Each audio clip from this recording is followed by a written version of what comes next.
Okay, welcome everybody to the S.H.O.P, the social hub of positivity.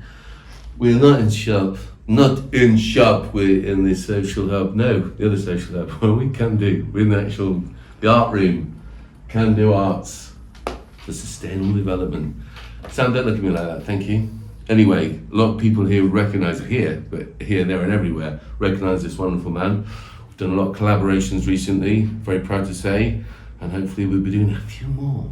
But without further ado, 25% ado, Mr. Will Lawton. All right, Ed? Yeah, mate. You know me. You know me. Friday night and the lights are low. Got that Friday feeling. We're having that party, aren't we, for Sergey, who just ran the London Marathon. So looking forward to that. Going to do this, then prep that and do it. Are you going to come or what? I might come. Yeah, don't put yourself out. It's only around 26 miles for us. No, yeah. I mean, if you could come and have some free food, if it'd been 30 I might have come. Yeah, it was by the time you tried to find me. Anyway, but you did have to work. Yeah, we missed each other. We have you here on all sorts of pretenses, but particularly this is going out Sunday, which is the day before Monday. I know, Lauren. I know that one. I remember that one. Because you got the gig, haven't you, at Malmesbury Town Hall? Yeah. On the 5th of May, Friday the 5th of May, in the year of COVID, 2023. I don't know when you're going to watch this, but hopefully Sunday, then you'll know that this wonderful man and his fantastic band. I love that band, man, as you know. It's The Alchemists. smoking as well at the moment. I'm surprised. We played quite a lot, and It looks like that. yeah. See you later on. Wear your belly dance and stuff, yeah? Oh, okay. Well, I just thought it was a cultural evening.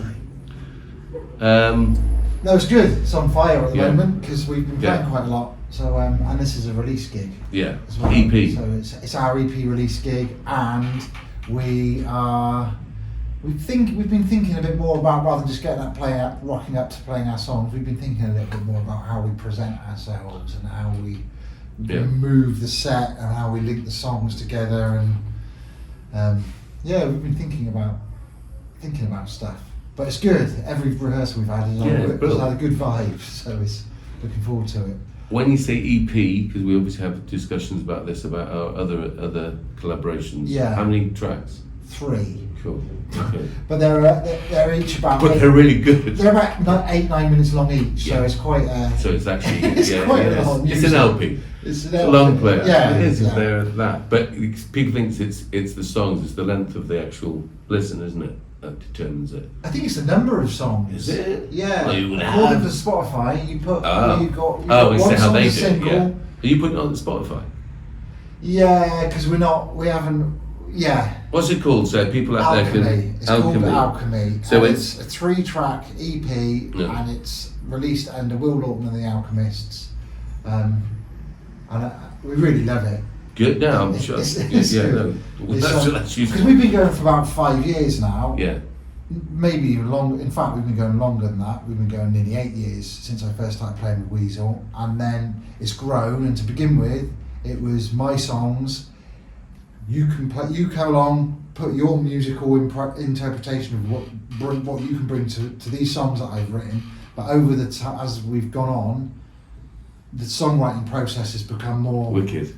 more open because we've had time to develop stuff and work together, and now this collection of songs is completely reflection of this melting pot of all of us.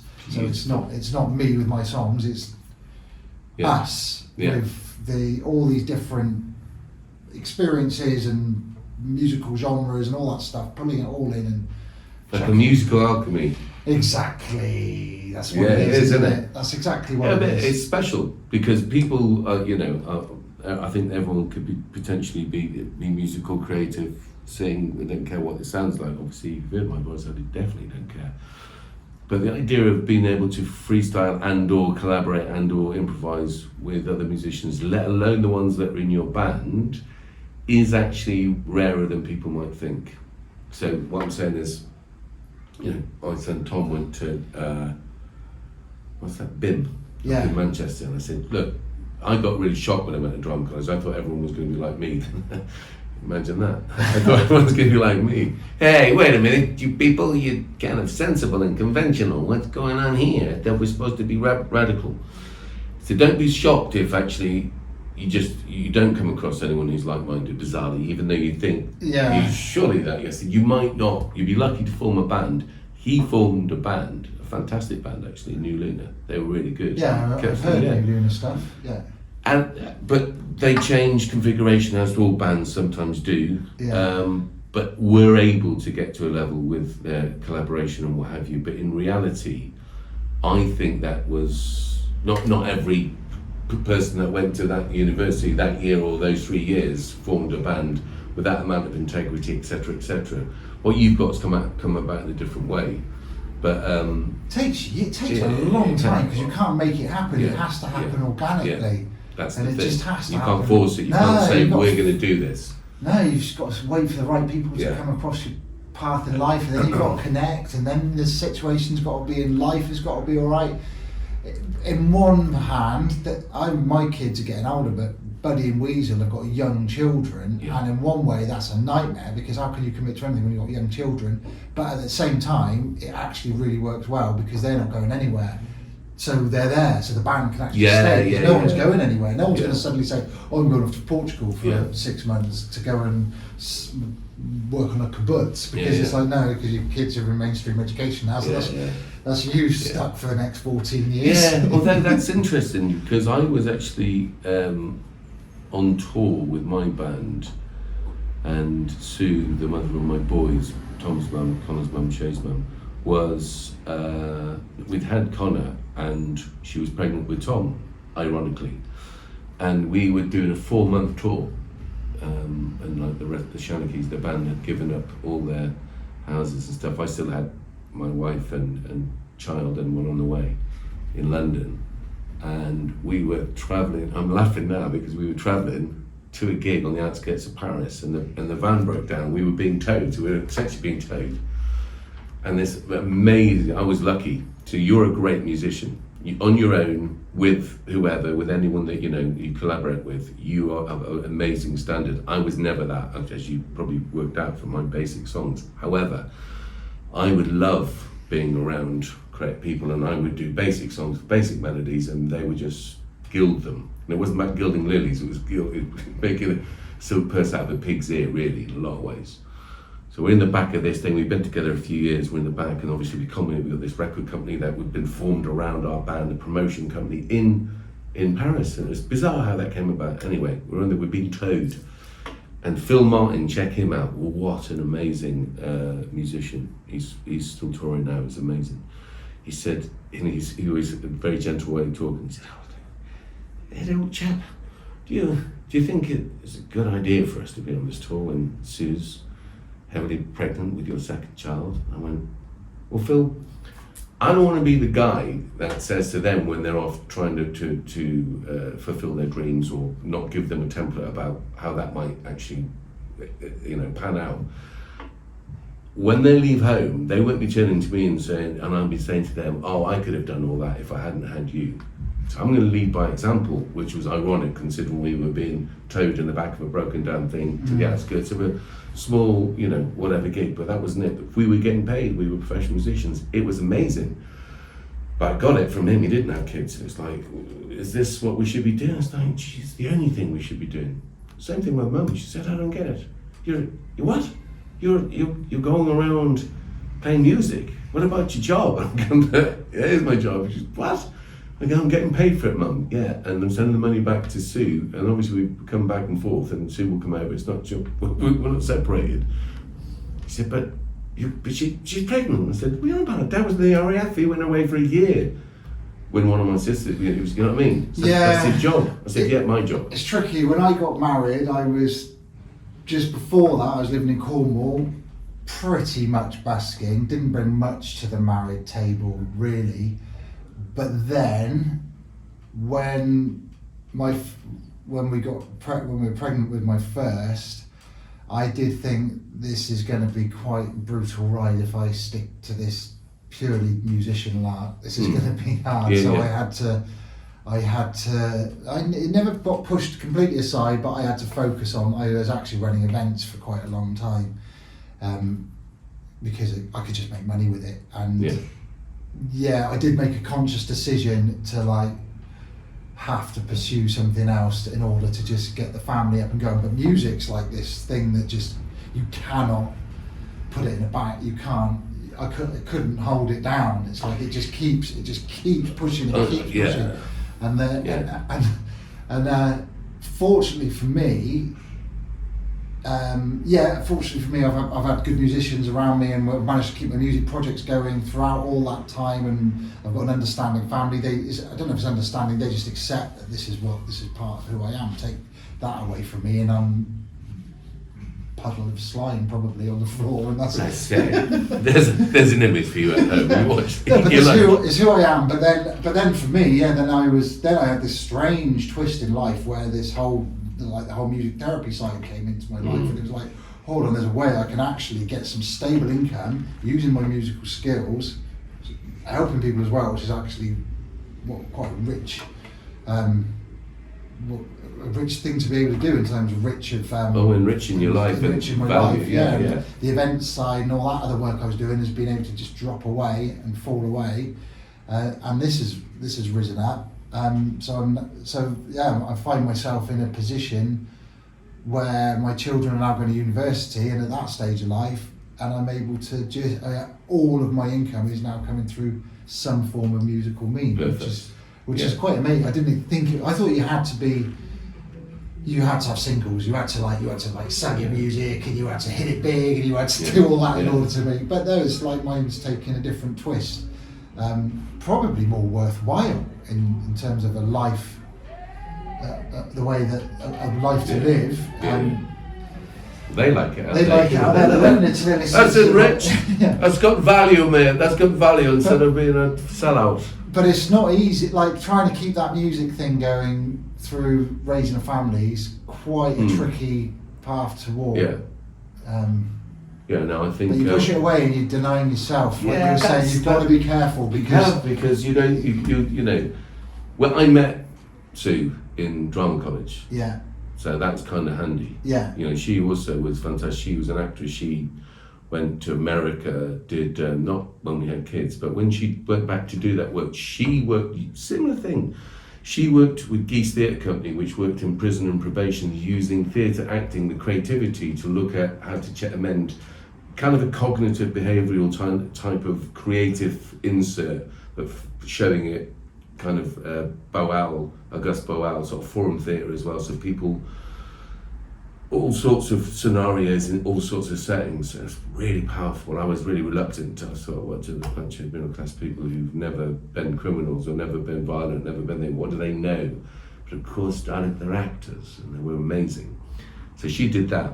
And when we first had children, I would stay at home because I was playing music in the evening, essentially. I would stay at home with, and I feel bizarrely, it sounds like as though, you were off doing this. Like, no, actually, what actually happened is, when I came off tour, and after the 4 months, I was at home during the day. I was the guy that saw Tom crawl. I mean, from a distance, I was running stop it, because she was able to, and rightly so, go and pursue that. And, you know, I remember when, and it sounds nothing to any mother, which I truly believe is the most difficult job on the planet. It's the most encompassed that you can't, obviously sometimes it doesn't go well, and that's why we end up working on it as kids in care for one reason or other. No judgment, not a problem. However, she would go away for a week at a time, and I'd be looking after Connor for 24 hours a day. And it was then, this is why I knew, I just thought, men should do this more often. Because when all you have to do, and not all you have to do, when all you can do, all you should be doing is focusing on the needs of another human being other than yourself. So it's a kind of ironic thing what I'm saying, because the work that she did with Geese was freelance, and it was in all around the country. She went to America for a while, but that was before she had kids. Go to Scotland, Northern Ireland, Norway, whatever, and then come back and do that. And I would obviously just be free to do it. I would be at the mothers and toddlers groups as the only man. So I've seen parenting, and I felt really blessed by that. I felt whatever about the money, and that, you know, it wasn't that amount of money.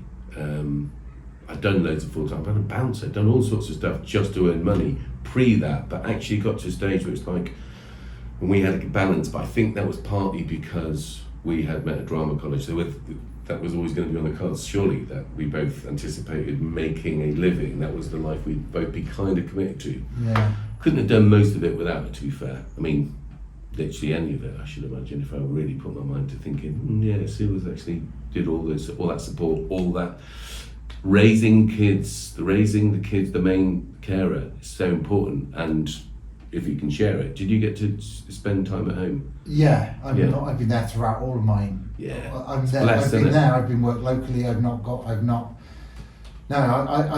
been there. Yeah. And like, we both work with young people, and people. Somebody I know at the moment is just pregnant with her first child, and she's like, "Oh God, you've had 3. How are you? What tips have you got?" It's like, oh my God. Make it all play this song. Basically, but we see it in our work as well. If a child has love and some stability in its life, like, that's 99% of the job done. It's like as simple as that. You don't. 99%. Yeah. There's a few other external things all the time. In this room when we do the interviews. Yeah. With young people and their carers or their parents. The young people that get referred to me, Yeah. it's like it's almost a certainty that there's going to be some big cracks in the relationship between the parent and the child, or there's going to be some substance abuse in there. Yeah. That is just almost a given that Yeah. that's there, and Yeah. and then it's good. But if you can just give them some stability, and they feel safe and they feel loved, and then everything else is like a nice to have. No matter where you are, no matter where you are on the ladder of the social system, the whole thing, doesn't matter. Relationships are the most invaluable thing. All in that. Oh, absolutely. And I can't believe, or I can, that's not the fundamental basis for the social aspect, or predominant in the education system. It's like, well, everything else is great. You can do anything. I've often said to the wonderful schools we work with, they kind of sometimes question how we're so successful with the kids. It's like, well, if you're teaching them and I've got great respect for teachers and schools, I wouldn't do it. I'm not clever enough in that system, because I would just go, are you kidding? What are you supposed to do in this system? And I worked in schools for 18 months in George Ward to look at how they are expected, teachers are expected, not just the pay, that's just a minimum requirement. You'd expect it to be really well paid, because they have the future, our community futures in their hands. Sometimes literally, no, I'm only joking, they don't do that. Teachers don't do that anymore. They used to do it when I was at school. However, the idea that they have such value, and we do not put the emphasis on relationship and understanding, so, early childhood trauma, whatever, that we collectively as a society don't make that the drama of life the main subject. Because I believe if you have that emotional balance, that emotional aspect sorted out, and there's stuff I'm still learning now. I didn't know when I was young about cortisol and all that sort of good stuff. Just thought that I couldn't. Recently, quite in relative terms, I couldn't believe that everyone had a fight. I was like, what? It just did not occur to me that, as often, a lot of the people that we work with, of a certain type, like me, I get it. They get me. I work in prisons. They get me. Trust me. In probation, they get me. It's like, I'm there. I go, hey, if it wasn't for a good teacher, I would have gone down the same path. And it's that emotional continuity. Shame it takes so many decades to start working this stuff out. Yeah, but no, 100%. It does. Of course it does. And that's the funny thing about the child rearing aspect. I love the fact this is interesting. So fundamentally, you've now just discovered why I want to work with you so often. This is it. We came here to promote your EP. We talked about child rearing, because it's the most important bit. If it wasn't I wouldn't be. I just know I wouldn't have the enthusiasm to. Your music's great, but you know, I know loads of great musicians. Do you know what I mean? Yeah. I've been around in the past and what have you. It's the other part of the journey that's the most important. That's what I find really good, and why you got into music therapy. Yeah. It's really important. It is. But going back to my actual music, that is for me. That's the Your yin and the therapy. yang. That's my balance. Without that, and when I was training, that was highlighted the importance of keeping that side of you open and alive. Because otherwise, it doesn't scratch the same itch. Yeah. It's working in music, but it's not Yeah. creative. It's not got that. It's not got that same thing. Basically, when I'm working in a music therapy context, say I'm writing a song with someone, my job is to help them write their song and get my personal ego as far as possible from that piece of music. That has got to be theirs. They've got to own that. I've got to help them, and I've got to put some of me in to order them to help them write a song. They might not even play an instrument. So I've got to do something, but I've got to get out of it as much as I can. Yeah. But then when you're doing a song of the Alchemists, it's a different thing different completely. It's like that's the space where I put me into the thing, and that keeps me balanced. Really, it's quite. And that is why, obviously we can do arts, use music, art, drama, all the arts. There's many as we can get hold of. And they're amazing. Like now, I've been working with Kandu for a few months now. We've been working together for quite a long time, but actually once a week I come here, don't I? Yeah. The creativity and the talent in that team is really special. Yeah. Like of all arts. Please never listen to them. Yeah. There's Guillaume making it up the road. Oh, Jonah's driving that car. Yeah. Subway.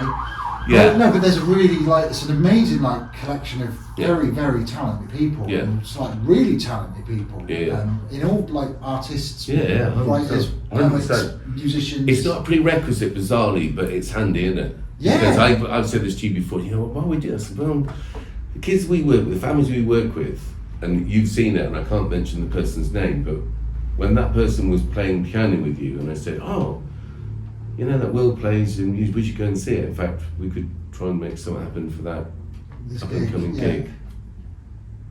But it's like, wow, I'm working with this person, and that because you're keeping yourself in the musical flow yourself, the creative flow, and that aura, without wishing to sound namby-pamby, which is ironic. I used to be a bouncer, and I used to talk about auras a lot to people as I was kicking them out of nightclubs.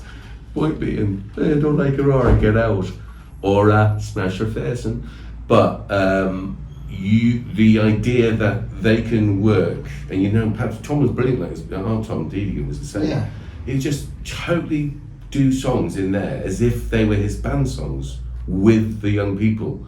So they would write the songs, but he would do every bit of production as if he was doing your stuff. Yeah, you know what I mean. It's really exciting as well. But that is it's very exciting working with a young person when they start opening up to it. You know that they're on that journey, and you know that they're creating something for the first time maybe in their life. Yeah, part of that process, 100%. and being able to capture it for them, and that's going to stick with them, and that experience is going to be for them forever. It's quite enough. And also though, to get to that point, like of the songwriting, it takes quite a lot of time in just building a relationship to get to that back point. To what I said, the essential ingredient in education is relationship and understanding the value of it. But it's not. You don't see it in schools. It's crazy. No, that's what I'm saying. They send. We're lucky to work with some great schools. They get it. We're an extension in lots of ways. Yeah. They go, yeah, I know. We can send you to Kandu. We have a working relationship, which they do with lots of schools from beyond Bristol, from Somerset, from whatever, and obviously, unfortunately, some young people in care who come from different counties altogether. So and we work up and down the country. So it's one of them ones where working alongside is an extra capacity for the schools. They're kind of going, okay, we've got this satellite provision. They do it with you, obviously, in a similar way at the Pound. It's that thing of going, this is. Although I think it should be integral to what the schools do, not It's good that funding. it's just good that it exists, Yes, isn't yeah, it? yeah, And the 100%. schools can't take it on. They just can't take it Well, on. They're maxed. The teachers well, are like, beyond. Yeah. Like teachers can't take it on. They're just. I think the school should be imbued with it. Not we nearly had this at George Ward. The parents and the teacher, the new head, wanted a Kandu art centre in the school. Yeah. And once we'd worked there long enough to stop it being the biggest excluder, Wiltshire County Council stopped the funding. What is it with these people? Anyway, that's another story. Yeah. So let's get back to the EP then, because now people might understand. You're also working with us on the wonderful Chippenham Folk Festival 50th anniversary. Yeah. Fantastic. We've got some brilliant. We've got Balkan music, not Balkan music yourself. You've asked Ludwig to learn from that. Argentina. You've asked him to perform some Argentinian songs, and he played me one. Yeah. He said, "I could play something like this," and he showed me an example. And he's gonna. He's gonna. Welcome to the world, people. So we're going to be at the Rotary Hall. We're calling it the Kandu Arts 35th anniversary. The Folk on the Fringe Festival. Yeah. So we got. That's going to be on the Saturday night, isn't it? It's going to be. Lauren? Saturday, Sunday, Monday. It's going to be across the weekend. Fair enough. Yeah. So there's going to be different English, obviously, songs as well as because you know yourself and what have you. But in the collaborations you've been doing, we've got the Balkan Band. We've got hopefully the Sahara Sisters, the wonderful ballet dancers, doing workshops. We've got the choir. We've got our community choir, which, as you know.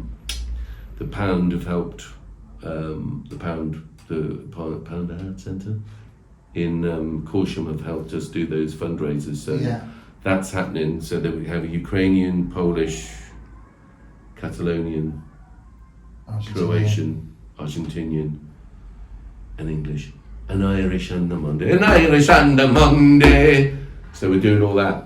We do the week. We do the Minety Festival together. Yeah. So what I'm hoping is that what we've been doing with you, which has been a right journey as well, an amazing journey. So the songs that I've been writing with Ludwig, we've been recording in the Kandu studio with Guillaume, Jonah, and Rob. Yeah. Really brilliant little team you've helped put together there, and we've got 4 songs pretty much finished now, but it'd be nice to be able to start playing them as a collective with Guillaume and Jonah and Rob involved. So we're doing that at the Folk Festival. We're going to do that on which is Saturday. These dates coming up on the screen. We're doing it at the Minety Festival. We're doing it at the Unlock Reset Festival at the end of August. That's right. At the Pitch and Putt with some lights. So it's 3. At the Pitch and Putt, Monkton Park, Chippenham, Wiltshire, England. Pete and Wendy Claridge, thank you very much. Yeah, and you've got, but as importantly, so we've got the Folk Festival. We'll put all these dates on this. Are there tickets left because this is Sunday? Hardly any. Right. We've got, this morning there were 50, last night there was 20 left, this morning there was 15 left. It's like, it's going to hopefully, it's going to hopefully sell out. Okay, listen everyone, you just have to check when this is going out 1 o'clock. By the time we keep saying this to you, all the stuff's going to be in about where you can get the tickets, if you can still get them. What would be really good if you tell us, if you watch this, then still got some tickets, and then meet us there on the Friday, because me and Laura are going to be filming that, aren't we? Yeah, you're going to come along and help film a bit of us, and Buddy's really looking forward to seeing you. I'm looking forward to seeing. I'm looking forward to seeing you all. Because that was that band that started our connection when through Soul Sneeze at the start. Yeah, it was. And then they've gone away a bit. They're a bit. No, they haven't gone away a bit. No, they did the Unlock stuff for us. They were fantastic. Yeah, they did. That was that night. When you played in the thing. That's right. After all those, oh my God, it's hot but beautiful, man. Yeah. It was glorious. Yeah. I know obviously we made the video After- in lockdown, but we did the other bits in the open, didn't we? Proper gigs. And that was special. Yeah. That was actually, so. Well, it's been nice that because that rolls on in itself and we do it in our own way, but it's been nice that this stuff we can do has helped me be able to develop this music with Ludwig as well, because it's a bit different, but it's nice. Of course. It's like it's a new project risen out, and it's been we were doing that anyway, me and Ludwig, but it's given it some. And doing those gigs, definitely, and doing those recordings at Real World, doing the gigs at the Pound Art Centre to support Ukraine, and that's been brilliant. Yeah. Look at you, we've actually ended up being able to engage a wonderful. We're very lucky. back to Consuela being a music teacher, classic music teacher, and coming to work here and being fantastic, and her wonderful husband running the marathon for Kandu. It's like, yeah, we're lucky. I agree. We've got a great team, and we're all big. There's a big collaboration between organisations and people. It's really meaningful and inspirational. That's the truth. Yeah, it's the truth. That's the It is truth. the truth. And we're gonna have a party now. Well, we are, not easy. I've got to make a phone call. I've got to see what's going on in the other part of my life that does but you could get the people over here. They're welcome to come as well. Just don't think they're not, because it's the important. people, what my family. Your family, of course, but any people that you need to, whatever. I know. And your wonderful dad and mum as well, getting your dad in there. But we're going to play some music as well. Yeah. Anyway, listen. Yeah. We'll be there next Friday. Next We're lucky Friday. I love that. I'm looking forward. You haven't seen them live, have you? Perfect. That'd be Well, fun. you're going to be filming. You're going to be bringing this tripod. So we're going to do a wide shot, then some side shots, and on the and on the thing. Oh my God, I can't wait to see this. Hopefully you can enjoy it and sit down and enjoy it as well. So I will. I used to do Tom's loads of. If you ever see one of his original bands with Joe Scroy and Lewis and Ollie. What are they called? Veteran Boat Club. Look at the thing. That's generally me, Dad, in the thing, holding a thing forever. But I kind of think someone's got to do it, and that's why it's like, yeah, I'm gonna come and do it because I know I enjoy it anyway, and I'm. You know what I mean? Oh, there's some banter as well around it. It's and great. things, It's great. and all that stuff, Yeah, so. and obviously I want to see the bird man, the big buddy, The big Fantarelli. And Weasel, obviously, and everyone else. Yeah. But anyway, listen, we'll call it a wrap on this. Si Griffiths has got his thing on the same night. Si, you didn't do the interview. God bless you. We'll tell everyone what that is. A great art exhibition, and there's going to be a gallery in Chippenham. That's going to be open. Look out for the Folk Festival. Look out for the Minety Festival. Look out, people. You're a lovely man. God bless you all. It's a wrap. Spinning at 1,000 miles an hour.